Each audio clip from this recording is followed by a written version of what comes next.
Welcome to Subramani.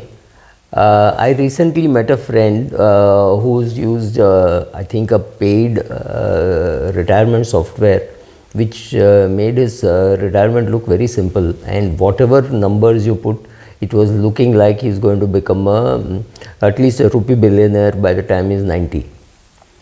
So I was just checking what the assumptions that were made. It's 6% withdrawal rate, hoping 11% return on his portfolio, which was between 9% or 8.5% for debt and about 11% or 11.5% for equity, right? Something like that. So which was giving him a very good, 13% for equity, giving him an overall close to 11% kind of a return on his 60-40 equity debt portfolio. Inflation assumed was about 7%, and the withdrawal rate was assumed to be about 6%. Now, when you make such assumptions and you start off on a reasonably good sized portfolio, chances are your income will only keep going up. Whatever you do, your income can't come down. No risk of sequence of return risk was considered. So this looks very good. So the person says, so Subra, I need much lesser money. Maybe I need only 2 crores and not 4 crores as the rule of 30 times your annual expenses. So the question is, in retirement planning, we are all playing around with numbers. None of us know which number will work. We do not know how much will be the rate of inflation, what will be the rate of return on equity, what will be the rate of return on debt, therefore what will be the weighted average return. We do not know sequence of return risk. We do not know whether we can have another period like 1993 to 2003 when the market went nowhere. People gave up careers in mutual funds and went off to some other businesses, right? If that thing happens to you the day you retire and for the next 10 years the market is bad and you don't get any great returns on your equity, remember, a falling market is not very good for a retired person. It's good for a young person because he or she is going to get more and more units. But for older people to be able to get there is no benefit of a longish bear market, which means you have to withdraw more and more from your debt, and that might deplete your resources, and it might also scare you, because when you look at your equity portfolio and for 10 years it goes nowhere, in fact it actually comes down, which means adjusted to inflation you've got much less return than say an NSE or a PPF. And there are people around you saying, look, you've retired, I told you not to keep money in equity, etc., etc. Handling all that stress and handling poor returns is not going to be very easy.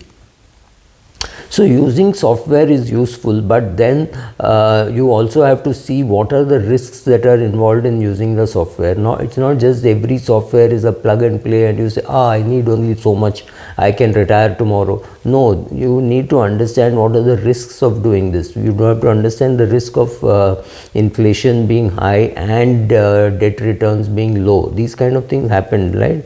It has happened in the US for the last few years. Remember, inflation did not take fuel prices into account. So even in India, the CPI does not take fuel prices into account. So many of these changes which are actually impacting you are not being captured in the numbers that are there in any of these software. So go to the software, make very good assumptions. I'm not saying always be conservative, but be conservative and be optimistic and be pessimistic.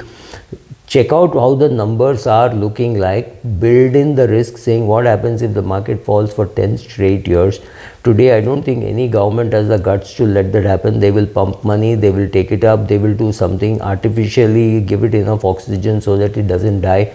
And there's a big class of people who believe that if the market is down, it's a fantastic time to be buying.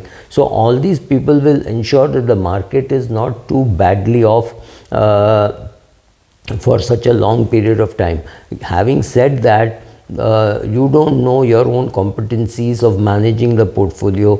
Assuming that you will get 13% return in an index fund or in whichever way you manage your equity is a very, very aggressive assumption, right? As the country gets to be more towards the developed side rather than the developing side, chances are your returns will go down, but so will inflation. Perhaps inflation will also be low, but agricultural inflation can hit you, because in India, if the number of people who are getting into farming is less than the number of people getting out of farming, you don't know where farm prices could be, where will your vegetables be, nothing is known. So we are all making assumptions, and while making these assumptions, it is better to be conservative than be very optimistic and say no, India cannot now fail, India is shining, India is Modi Parivar and all that. You can say all that, but the risk is too high when you make a wrong assumption. So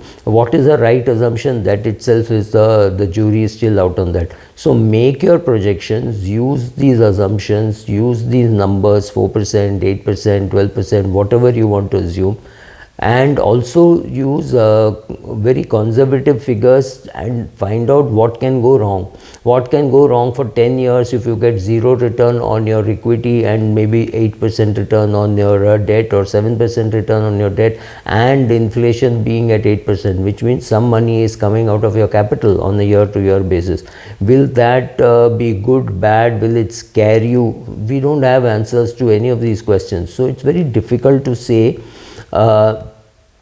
that here is the printout from a calculator, and it shows that by 90 I will be extremely rich, and therefore I will stop working at 55 instead of working till I am 60 or 62 or 65, whatever.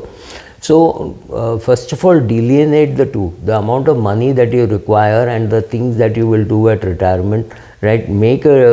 Separate the two, then find out how much money is required, what you will do, because like this concept of financial independence and retire early, it can also be financial independence and continuing your earning, right? Let us call it FICE. You can be perfectly well off and then still want to continue your profession. I mean, I just saw an interview with Smita Prakash did for Prem Chopra, and I think it was fantastic. That man is 88 and he continues to act in movies, continues to act in plays, which is perhaps far more difficult, and he's enjoying it, right? So you will need to find some profession, something to do, etc., etc. But just when you see these numbers in any of these calculators, there are a dime a dozen. It does not mean you just get carried away and say, oh, I will work 3 years less because this looks very good. Maybe it looks very good. If it looks very good, just check it out as to how it can go wrong, etc., and then come to a conclusion. Don't be in a hurry to conclude, because if you assume that 11% will be the return, 6% will be the drawdown, and 8% will be inflation, and it will always be like that, you're wrong, because all these are indicative numbers. All these numbers fluctuate.